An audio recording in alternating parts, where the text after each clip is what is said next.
Hello everyone, myself Kajal. I am a student of Basic Chemistry Honors second year. Today I am going to make a presentation on topic non-aqueous solvents. सबसे पहले हम जानेंगे कि जो solution है उसके दो कंपोनेंट होते हैं, एक होता है सोल्यूट, दूसरा होता है सॉल्वेंट। सॉल्यूट वो सब्सटेंस है जो कम अमाउंट में प्रेजेंट होता है और वो सॉल्वेंट के अंदर डिसॉल्व होता है। सॉल्वेंट वो सब्सटेंस होता है जो ज्यादा अमाउंट में होता है और जिसके अंदर सॉल्यूट डिसॉल्व होता है उसको हम कहते हैं सॉल्वेंट। फॉर एग्जाम्पल सॉल्ट जब डिसॉल्व करते हैं वाटर के अंदर तो salt behave as a solute and water behave as a solvent. फिर सॉल्वेंट है वो दो तरीके के होते हैं, एक होता है एक्वस, एक होता है non aqueous. Aqueous water consider as a aqueous solvent because its availability and unique physical and chemical property. और अदर जो सॉल्वेंट रेदर देन वाटर उसको हम कहते हैं नॉन एक्वस सॉल्वेंट, जैसे अमोनिया है, सल्फर डाइऑक्साइड है, एक्सेट्रा। अब स्टडी करेंगे what was the role of solvent in chemical reactions. First जो इसका रोल होता है, it increase the rate of any reaction. For example अगर कोई भी रिएक्शन है, हमने ले लिया AgNO3 प्लस KCl, उसके अंदर अगर वो सॉलिड फेज के अंदर होती है तो वो रिएक्शन बहुत ही मतलब इसका जो रेट है बहुत ही स्लो होता है। It will takes many time, बहुत ज्यादा टाइम लेता है उसको कंप्लीट होने के लिए। लेकिन अगर मैं क्या करूँ, उसका जो सॉल्वेंट है मैं वाटर ले लेती हूँ, कि सेम वही कंपोनेंट था AgNO3 प्लस KCl, लेकिन आपके बार मैंने वाटर ले रखा है एज अ सॉल्वेंट, तो मैं क्या देखूंगी कि वो reaction with in a second वो हो जाते हैं और आपका प्रोडक्ट AgCl की PPT बेसिकली बन जाते हैं। तो फर्स्ट तो इसकी रोल यही हो गया कि जो रिएक्टिंग स्पेसेस होते हैं उसको पास पास ले आते हैं, पास पास होने की वजह से क्या उनके अंदर रिएक्शंस होगी और वो easily rate of reaction increase हो जाती है। सेकेंड जो इसकी बहुत ही इंपॉर्टेंट रोल होती है, इट हेल्प इन ये सिंपल प्योरिफिकेशन में बेसिकली मदद है वो हमारी करता है। फिर जो हम नॉन एक्वस सॉल्वेंट यूज करते हैं उनकी फिजिकल प्रॉपर्टी क्या होगी उसके बारे में बेसिकली हम स्टडी है वो करते हैं। इसकी कुछ important physical property, first is melting and boiling point. किसी भी एक अच्छा सॉल्वेंट वो है जिसका जो लिक्विड फेज में रहने की क्षमता उसकी ज्यादा होती है। जैसे आपने देखा होगा कि जो वाटर है वो 0 डिग्री से 100 डिग्री C के बीच के रेंज है उसकी, कि वो लिक्विड फॉर्म में बेसिकली प्रेजेंट है, इसलिए वो एक अच्छा सॉल्वेंट माना जाता है। लेकिन जो अमोनिया या फिर सल्फर डाइऑक्साइड है उनका जो मेल्टिंग और बॉइलिंग मतलब जो लिक्विड रेंज है वो बहुत ही कम है, जिसकी वजह से क्या होगा कि वो बिहेव करते हैं एज अ सॉल्वेंट बट बहुत ही कम टेम्परेचर के ऊपर वो बिहेव करेंगे। सेकेंड जो होती है वो इसका dielectric constant. According to the Coulombic force of attraction, force is directly proportional to the product of the charges and inversely proportional to the distance present between them. F, to remove the proportion put the constant, so F is equal to 1 by D Q1 Q2 upon R square। जो D है वो होता है dielectric constant. It means आपने देखा कि dielectric constant है वो ऑलवेज पोलर सॉल्वेंट के लिए होता है, कि ये हमें बताता है कि जो आपका सॉल्वेंट है वो पोलर है या फिर नॉन पोलर होता है। आपने देखा कि जो फोर्स है वो इनवर्सली प्रोपोर्शनल है डिस्टेंस के। इट मीन्स जितनी आपका डाइलेक्ट्रिक कांस्टेंट ज्यादा होगा उतना ही फोर्स ऑफ अट्रैक्शन कम होगा। तो इसमें कहते हैं कि जो वाटर उसका डाइलेक्ट्रिक कांस्टेंट बहुत ही ज्यादा लगभग 80 से 81 की वैल्यू होती है, तो it means force of attraction बहुत ही कम है उनके बीच में, तो इसलिए वो बिहेव करता है as a good solvent for ionic compound. लेकिन जो अमोनिया है या फिर SO2 होता है उनके डाइलेक्ट्रिक कांस्टेंट की वैल्यू बहुत ही कम है। अगर वैल्यू डाइलेक्ट्रिक कांस्टेंट कम है तो फोर्स ऑफ अट्रैक्शन ऑटोमेटिकली ज्यादा होगा। जितना फोर्स ऑफ अट्रैक्शन ज्यादा होगा उतना ही आप क्या देखोगे कि अगर मैं आयनिक कंपाउंड को डिसॉल्व करूं तो इजीली डिसॉल्व नहीं करता है। तो इसलिए एक अच्छे सॉल्वेंट के लिए डाइलेक्ट्रिक कांस्टेंट की वैल्यू ज्यादा होनी जरूरी है, क्योंकि अगर डाइलेक्ट्रिक कांस्टेंट ज्यादा होगा then automatically force of attraction भी आपका कम ही देखने को मिलेगा और एज अ मतलब किसी को भी इजीली डिसॉल्व वो कर पाएंगे। थर्ड होती है इसकी विस्कोसिटी। विस्कोसिटी मतलब the difference of flow of any solvent, कि दो सॉल्वेंट हैं उनके फ्लो मतलब रेट ऑफ फ्लो कितना है। एक आपने देखा होगा एक सॉल्वेंट है हनी या वाटर ले लो एग्जांपल, कि वाटर है वो बहुत ही इजीली मूव करता है, इट मीन्स वो कम विस्कस है। लेकिन हनी की मूवमेंट इतनी नहीं होती, इट मीन्स वो ज्यादा आपको विस्कस है वो देखने को मिलता ही है। तो ये कहते हैं कि ऐसे कंपाउंड जिसकी विस्कोसिटी जितनी कम होगी वो उतनी ही अच्छे बिहेव करेंगे as a good solvent. Fourth property is self ionisation या जिसको ऑटो आयोनाइजेशन कहते हैं। इसका मतलब क्या है कि एक कंपाउंड वो क्या दे, वो आपको एसिडिक भी दे, मतलब एक एसिडिक कैरेक्टर भी दे और एक बेसिक कैरेक्टर भी दे, तो वही बेसिकली आपके सेल्फ आयोनाइजेशन शो कर सकते हैं। जैसे वाटर है, वाटर स्पीड अप होगा ओ मतलब H3O positive ion plus OH negative ion. Same ammonia में भी, अमोनिया जब ऑटो आयोनाइजेशन दिखाता है then it will form NH4 positive plus NH2 negative, simple. तो ये कुछ फिजिकल प्रॉपर्टी थी जिनसे हमें पता चलता है कि हमारे जो सॉल्वेंट है वो मतलब आइडियल है या फिर वो अच्छा मतलब कहीं कहीं कौन से रिएक्शन में कौन सा सॉल्वेंट अच्छे से यूज कर पाएंगे। अब है टाइप ऑफ सॉल्वेंट की हम स्टडी करेंगे। जो फर्स्ट इसका टाइप है कि सॉल्वेंट को हम डिवाइड करते हैं प्रोटोनिक और नॉन प्रोटोनिक सॉल्वेंट। प्रोटोनिक नाम से पता चलता है, प्रोटॉन मतलब H पॉजिटिव आयन, सिंपल। तो प्रोटोनिक सॉल्वेंट को हम प्रोटिक सॉल्वेंट भी कहते हैं। वो हमारे सॉल्वेंट, दो solvent from which hydrogen ion can be abstracted, कि भी प्रोटोनिक सॉल्वेंट वो होते हैं जिनसे H पॉजिटिव आयन को बेसिकली हम क्या करते हैं, एब्स्ट्रैक्ट कर सकते हैं। जैसे एग्जांपल है H2O है आपका, या HF है, ये क्या होंगे जब पानी के अंदर ये मतलब वैसे डिसॉल्व करेंगे तो ये भी देगा आपको H पॉजिटिव और ये भी किसके अंदर टूटेगा, H पॉजिटिव और F नेगेटिव के अंदर। तो सिंपल आपको क्या दिख रहा है, H पॉजिटिव आयंस बेसिकली मिल रहा है, इसलिए उसको हम प्रोटोनिक सॉल्वेंट है वो कहते हैं। सेकेंड है non protonic, it is also called the aprotic solvent, means ऐसे दो solvent from which hydrogen ion can not be abstracted, then it is known to be the term non protonic solvent. For example जैसे आ जाता है benzene, hexane etcetera. Second जो हमारी classification है वो है एसिडिक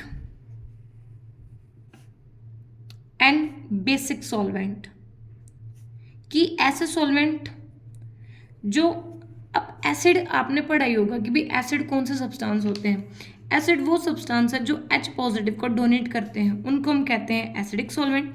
और बेसिक सॉल्वेंट वो सॉल्वेंट होते हैं जो OH नेगेटिव को बेसिकली डोनेट करते हैं या फिर जो H पॉजिटिव को सिंपल रिसीव करते हैं, ठीक है, उनको बेसिक सॉल्वेंट कहते हैं। एसिडिक सॉल्वेंट के एग्जाम्पल जैसे होते हैं आपका HF हो जाए, H2SO4, और बेसिक सॉल्वेंट के एग्जाम्पल है अमोनिया, पिरिडीन या हाइड्राजीन। थर्ड क्लासिफिकेशन है ionising and non ionising solvent.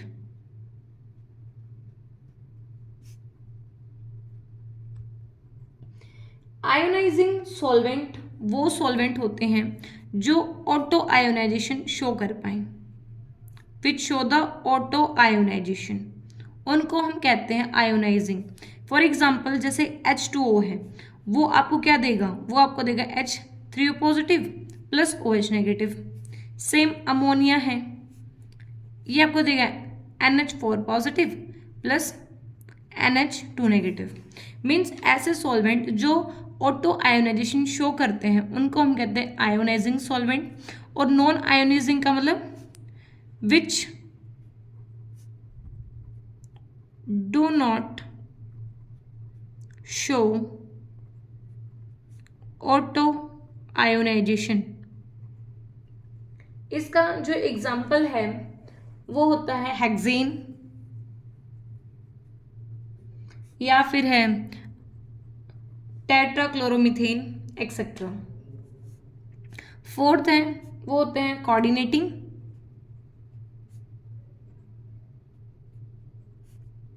And non coordinating solvent.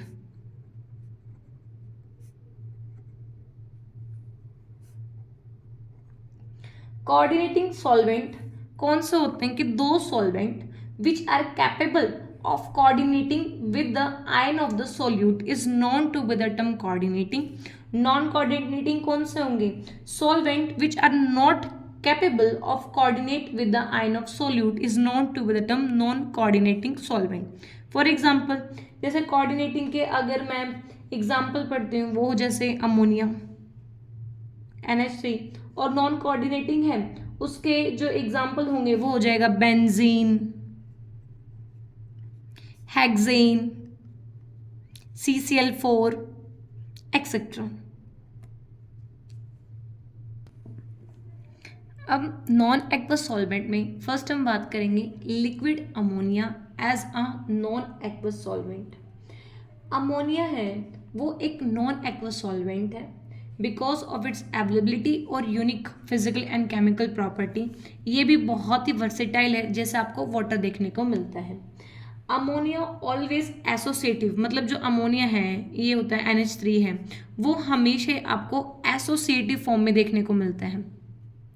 Associative form में क्यों? अगर मैं अमोनिया को वाटर के अंदर डिसॉल्व कर देती हूँ तो भाई हाइड्रोजन बॉन्डिंग होगी कि भाई नाइट्रोजन भी है, एक मोस्ट इलेक्ट्रोनेगेटिव एलिमेंट भी है, और आपका क्या होगा, हाइड्रोजन भी होगा। तो इट मीन्स इनके अंदर आपको हाइड्रोजन बॉन्डिंग देखने को मिलेगी। हाइड्रोजन बॉन्डिंग होने की वजह से इनके पार्टिकल क्लोजली पैक्ड होंगे, सो दैट्स वाई वो आपको एसोसिएटिव फॉर्म्स में देखने को ऑलवेज मिल जाते हैं। ये बताते हैं कि बिहेव करते हैं as a good non aqueous solvent. Non मतलब ये अच्छे गुड नॉन एक्वस सॉल्वेंट है at low temperature. Low temperature के ऊपर क्यों? क्योंकि जो इनकी लिक्विड रेंज है वो बहुत ही कम है। ये हम पहले पढ़ चुके हैं कि ऐसे सॉल्वेंट जिनकी लिक्विड रेंज बहुत ही ज़्यादा होती है वो एक अच्छे सॉल्वेंट होते हैं, लेकिन अमोनिया की जो लिक्विड रेंज है वो बहुत ही कम है। सो इसलिए ये एक गुड सॉल्वेंट है but at a low temperature. इसकी और प्रॉपर्टी होगी कि जो इसके डाइलेक्ट्रिक कांस्टेंट की वैल्यू होती है वो होती है 22। Dielectric constant value is 22, means इसकी जो डाइलेक्ट्रिक कांस्टेंट है वो बहुत ही कम है। आपको पता है कि जो फोर्स है वो inversely proportional to dielectric constant. जितनी डाइलेक्ट्रिक कांस्टेंट की वैल्यू जितनी कम होगी उतना फोर्स ऑफ अट्रैक्शन ज़्यादा होगा। फोर्स ऑफ अट्रैक्शन ज़्यादा होने का मतलब क्या होगा कि अगर हम आयनिक सॉल्वेंट को डालेंगे तो इजिली सॉल्युबल नहीं करेगा। सो एक अच्छा सॉल्वेंट है फॉर ऑर्गेनिक, मतलब for organic compound, for organic compound.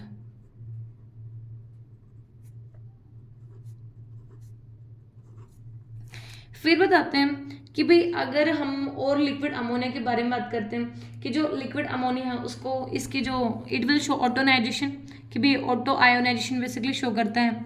Ammonia ये क्या देगा, NH4 positive plus NH2 negative.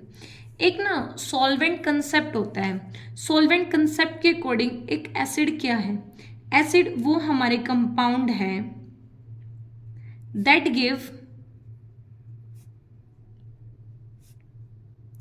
Cationic characteristics. जो कैटायनिक कैरेक्टरिस्टिक्स देगा उसको हम कहते हैं एसिड। और बेस कौन होता है, वो compound that give anionic characteristics. तो आपने देखा कि जब अमोनिया को ऑटो आयनाइजेशन दिखाया तो उसने NH4 पॉजिटिव, इवन से कैटायनिक कैरेक्टरिस्टिक्स है तो NH4 positive behave as a acid, और ये एनायनिक है तो इट विल, मतलब ये जो कंपाउंड वो गिव कर रहा है एनायनिक कैरेक्टरिस्टिक्स, तो इसलिए वो बिहेव करेगा एज अ बेस के रूप में। ठीक है, अब हम जो स्टडी करते हैं वो है इनकी केमिकल रिएक्शंस, कि अमोनिया कैसे केमिकल रिएक्शंस है वो बेसिकली शो है वो करेगा, उसके बारे में सिंपल हम स्टडी है वो करते हैं। फर्स्ट जो मेरी रिएक्शन है वो है एसिड बेस रिएक्शन। इस रिएक्शन को न्यूट्रलाइजेशन रिएक्शन भी कहते हैं, क्योंकि ये आप स्टडी कर चुके हो कि न्यूट्रलाइजेशन रिएक्शन एक टाइप की रिएक्शन है जिसके अंदर एसिड कंबाइन करता है बेस के साथ to form salt plus water molecule, मतलब बट सॉल्ट तो बेसिकली बनता ही है, इसलिए इसका नाम न्यूट्रलाइजेशन बेसिकली होता है।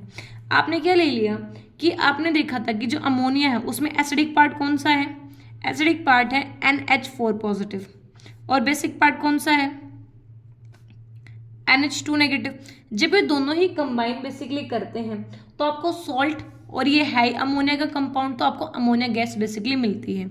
हमने एसिडिक कंपाउंड ले लिया कि भाई एसिडिक मेरे पास क्या है NH4Cl, बेस मैं ले लिया, मेरे पास है सिंपल KNH2 और ये देगा क्या मेरे को, ये सॉल्ट देगा KCl गैस के PPT बनने शुरू हो जाएंगे, प्लस अमोनिया गैस है वो सिंपल निकल जाएगी। ठीक है, तो ये है सिंपल हमारी एसिड बेस रिएक्शन।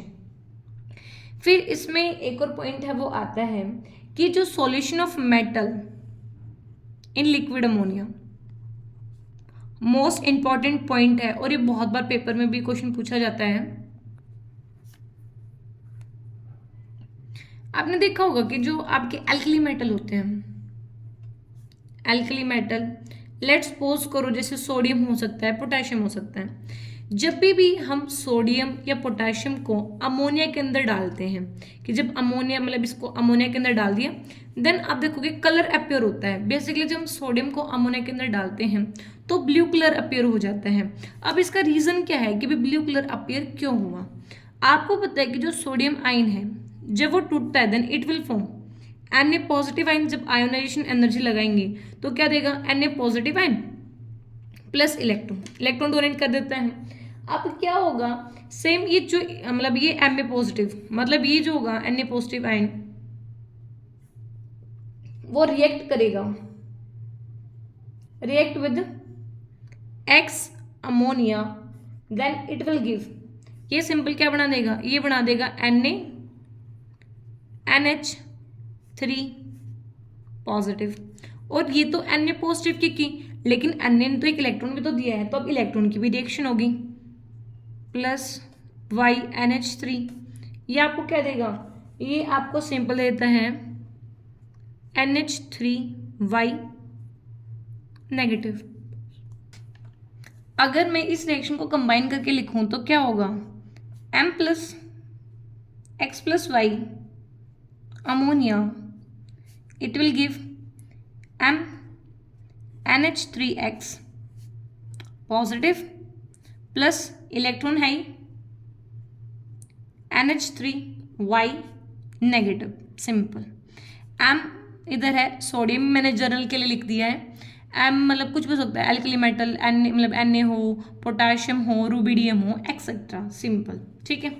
तो भाई ब्लू कलर क्यों अपीयर होता है? Blue colour is only due to the ammoniated electron, क्योंकि इलेक्ट्रॉन जब भी अमोनिया के साथ कंबाइन करता है तो मूवमेंट होगी, उस मूवमेंट के ही लिए मतलब इलेक्ट्रॉन जैसे ऐड होगा तो अमोनिएट इलेक्ट्रॉन की वजह से ही आपको कलर है वो दिखाई ऑलवेज देना शुरू कर देता है। ठीक है, तो ये इसका रीजन है कि due to the presence of ammoniated electron the solution of metal in liquid ammonia show the colour, और सोडियम बेसिकली आपका ब्लू कलर है वो अपीयर है वो हो ही जाएगा। अल्कलाइन जो मेटल होते हैं इनमें भी जैसे मैग्नीशियम ले लिया आपने, वो कैल्शियम ले लिया, वो भी शो करते हैं कलर, बट इतना नहीं शो करते जितना आपके अल्कली मेटल ज़्यादा रिएक्टिव होते हैं टुवर्ड्स द अमोनिया। फिर हम और रिएक्शन स्टडी करेंगे। अब जो नेक्स्ट रिएक्शंस है या एक प्रोसेस है जिसका नाम है सॉल्वोलिसिस, लेकिन ये चीज़ अमोनिया के अंदर होती है तो इसको हम बेसिकली अमोनिया के लिए इस प्रोसेस का नाम है अमोनियलाइसिस। ये प्रोसेस होती कौन सी है? It is a type of process in which the solvent molecule react with solute and split into the two parts, one or both of which may become attached to the solute molecule, then it is known to the term solvolysis या फिर ammonialysis। जैसे example है BCl3 react with ammonia, तो आपने देखा ये क्या देगा, BCl3 डॉट अमोनिया, कि एक सॉल्यूट था, मतलब ये सॉल्वेंट ये सॉल्यूट मिक्स हुआ, ये आपका कंपाउंड बेसिकली बन जाता है।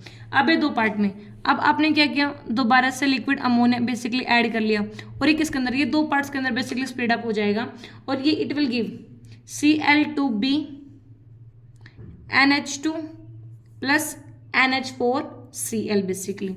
तो सॉल्वोलिसिस यही एक प्रोसेस है जिसके अंदर एक सॉल्यूट रिएक्ट करेगा सॉल्वेंट के साथ और उसको दो पार्ट्स में डिवाइड बेसिकली कर देता है।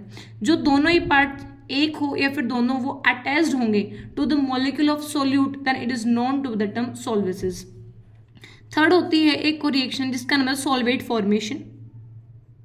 Solvate formation,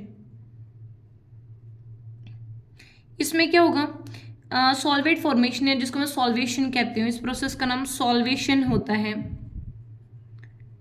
it is a type of process in which solvent react with solute and excess of solvent is removed.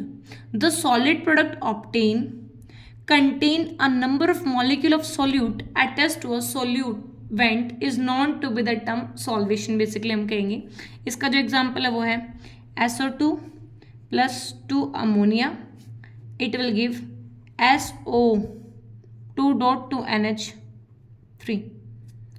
इसमें हम SO3 plus 2 ammonia molecule,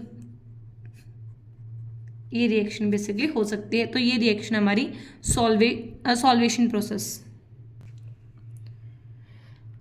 fourth जो प्रोसेस है वो है precipitation process.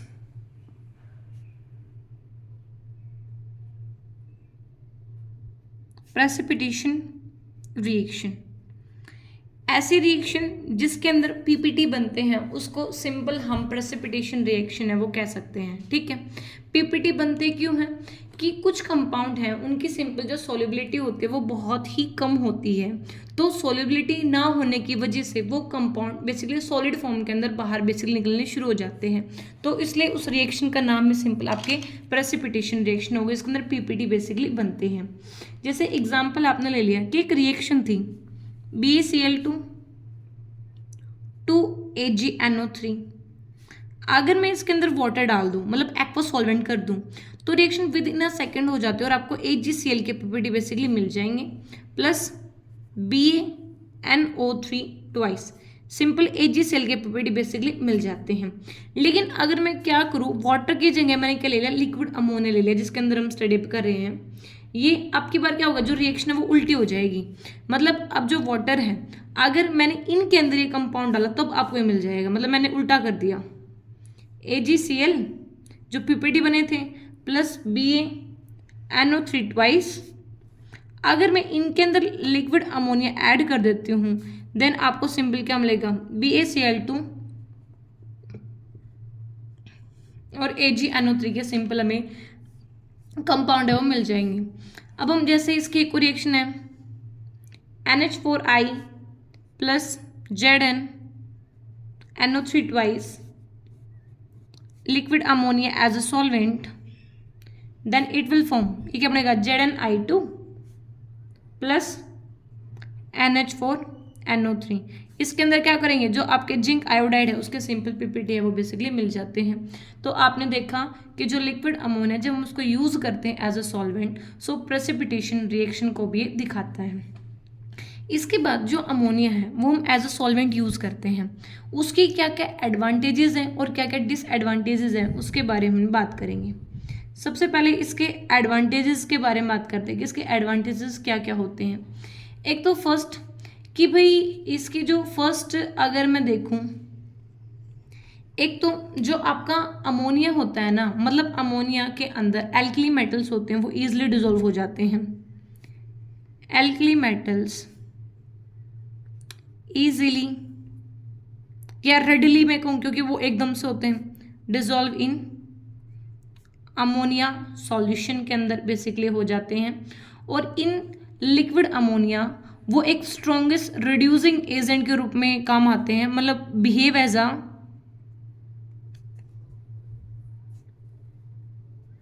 Stronger reducing agent than hydrogen. Hydrogen के comparatively बहुत ही अच्छे रिड्यूसिंग एजेंट बेसिकली होते हैं। सेकंड अगर मैं इसकी के बारे में बात करूँ कि इसके एडवांटेजेस क्या होती है, कि जो टेंडेंसी होती है लिक्विड अमोनिया की to undergo solvolysis reaction is smaller to compare of the water, ये इसकी सेकंड प्रोसेस हो सकती है। थर्ड है कि जो सॉल्युबिलिटी होती है ना अमोनिएट सॉल्ट की है लिक्विड अमोनिया के अंदर वो फाइंड एक्सटेंसिवली यूज की जाती है प्रेसिपिटेटिंग मेटल हैलाइड्स के अंदर, सल्फाइड्स हो सकते हैं एक्सेट्रा। और इसके एक ही सिंपल डिसएडवांटेजेस हैं कि भी आप कभी भी देखोगे कि अगर आप अमोनिया की बोतल को ओपन कर दो तो एक पंजेंट सी स्मेल आती है। तो सबसे पहले इसकी यूज ही है कि भी इसकी अनप्लीजेंट स्मेल है कि जो किसी को पसंद नहीं आती और ना लोग इसके पास जाना चाहते हैं, तो अनप्लीजेंट स्मेल। एक बिहेव करता है good as a non aqueous solvent but low temperature, अच्छा सॉल्वेंट है लेकिन टेम्परेचर इसका बहुत ही कम टेम्परेचर पे गुड सॉल्वेंट हो जाएगा। थर्ड इसकी प्रॉपर्टी कि जो इसकी लिक्विड रेंज है वो बहुत ही कम आपको देखने को मिलती है, तो ये भी इसके डिसएडवांटेजेस आप इसको देख ही लोगे। और एक इसकी जो डिसएडवांटेज होता है कि लिक्विड अमोनिया है is a hydroscopic, liquid ammonia is hygroscopic in nature. So हमने एडवांटेज और डिसएडवांटेज पढ़ ली कि क्यों हम अमोनिया को यूज करते हैं as a good solvent. That's all for this lecture. Thank you.